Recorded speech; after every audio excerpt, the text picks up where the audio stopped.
October 1962. The world was seconds away from nuclear annihilation. Not a metaphor, not an exaggeration. It was real.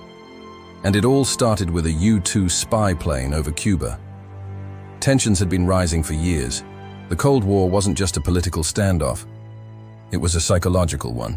East versus West. Capitalism versus communism. And at the heart of it, the United States and the Soviet Union, both armed to the teeth with nuclear weapons. After the failed Bay of Pigs invasion in 1961, Fidel Castro knew Cuba was exposed, vulnerable. The US wanted him gone. The CIA had tried and failed, but Cuba was just 90 miles off the coast of Florida, too close to ignore and too close to lose. So Castro reached out to Moscow, and Nikita Khrushchev, the Soviet premier, had an idea. A bold, dangerous, history-altering idea. If the Americans could place nuclear missiles in Turkey and Italy, pointed straight at Moscow, why couldn't the Soviets do the same in Cuba? The Soviets began secretly shipping nuclear warheads to the island. Launch sites were under construction. But secrecy doesn't last long when you're being watched from space. October 14, 1962. A U.S. U-2 reconnaissance plane flew over western Cuba and captured photographic evidence of Soviet medium-range ballistic missiles. The images were clear. The threat was undeniable. And President John F. Kennedy was briefed the very next morning. The world stopped. Kennedy assembled a group of advisors, the Executive Committee of the National Security Council, or EXCOM. The options were limited, and all of them terrifying.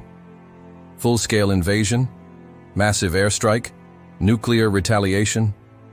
Instead, JFK chose something else. A quarantine, not a blockade. That would be an act of war. A quarantine of offensive military equipment headed to Cuba. On October 22nd, Kennedy went on live television. Calm, cold, clear. He told the American people, and the world, what was happening. He demanded the immediate withdrawal of Soviet missiles, and declared that any nuclear launch from Cuba would be considered an attack by the Soviet Union, requiring a full U.S. response. The world held its breath. For 6 days, Soviet ships approached the quarantine line. U.S. Navy vessels waited, ready. Nuclear forces were on DEFCON 2, one step from full-scale nuclear war. It was the closest the Cold War ever came to turning hot. Behind closed doors, back-channel negotiations intensified. Messages passed between Washington and Moscow, some public, some secret. Then came 2 letters. The first from Khrushchev was emotional, offering to remove the missiles in exchange for a U.S. pledge not to invade Cuba. The second, more aggressive, demanding the removal of American missiles in Turkey. Kennedy responded only to the first. In a bold but calculated move, the U.S. agreed not to invade Cuba and, quietly, to remove its missiles from Turkey at a later date. It was diplomacy wrapped in tension, and it worked.